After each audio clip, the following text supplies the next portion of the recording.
Estudos sobre o desenvolvimento da cidade e a mobilidade urbana foram apresentados no seminário virtual sobre a revisão do Plano Diretor Estratégico. A ideia é fazer um documento com informações que ajudem nas mudanças necessárias ao plano. A revisão do Plano Diretor Estratégico está prevista para acontecer neste ano, mas como este instrumento deve ser debatido com a população, cuja participação está prejudicada pelas restrições da pandemia, organizações e entidades têm pedido o adiamento da revisão.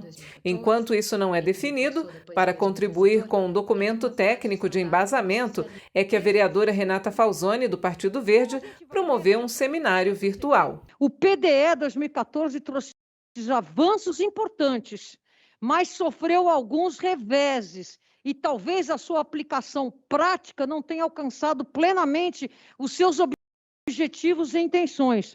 Os palestrantes, na maioria arquitetos e urbanistas, trouxeram pesquisas sobre o desenvolvimento de São Paulo e avaliações do último plano diretor de 2014. Por muito tempo, o modelo de mobilidade por veículos motores foi privilegiado no planejamento, uma decisão que impactou na poluição, saúde e qualidade de vida. Em São Paulo, pessoas de baixa renda, né, que moram nas áreas mais periféricas da cidade e têm uma baixa escolaridade, sofrem maiores efeitos da mortalidade por material particulado 10. Eu estou falando aqui material particulado 10, 2,5, porque são poluentes que afetam a saúde das pessoas. Pessoas que estão se movimentando por transporte público na cidade de São Paulo e os locais onde eu tenho a maior concentração de hospitalizações.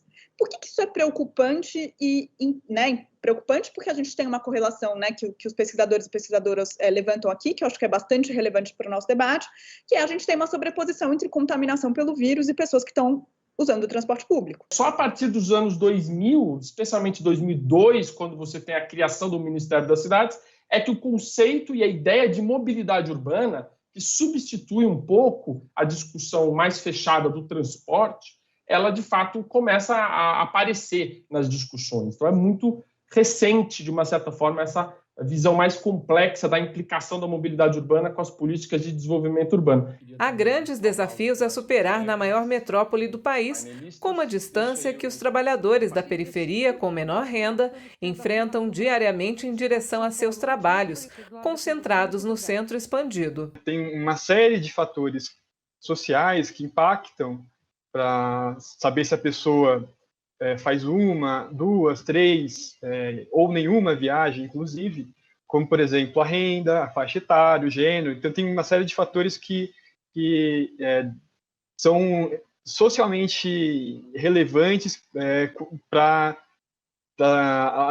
essa análise de quantas viagens a pessoa faz. Dentre as conclusões gerais do seminário, houve o consenso de que é necessário utilizar os recursos do Fundo de Desenvolvimento Urbano exclusivamente para investimentos em transporte ativo e público. Em 2019, uma alteração na redação permitiu usar o Fundurb para melhorias nas vias estruturais. Porque foram anos e anos investindo só em transporte de automóvel individual motorizado, né? Então, a gente tem todas as razões de por que é muito mais importante investir em transporte público, transporte ativo, etc. A mudança do modelo de mobilidade da cidade. A mudança do modelo de mobilidade significa racionalizar o uso do automóvel, ampliar o uso, democratizar o viário da cidade, né, para o transporte coletivo, para a mobilidade ativa, para os pedestres, para as bicicletas, né, para o uso social da cidade. Então, democratizar, fazer a reforma urbana no viário da cidade.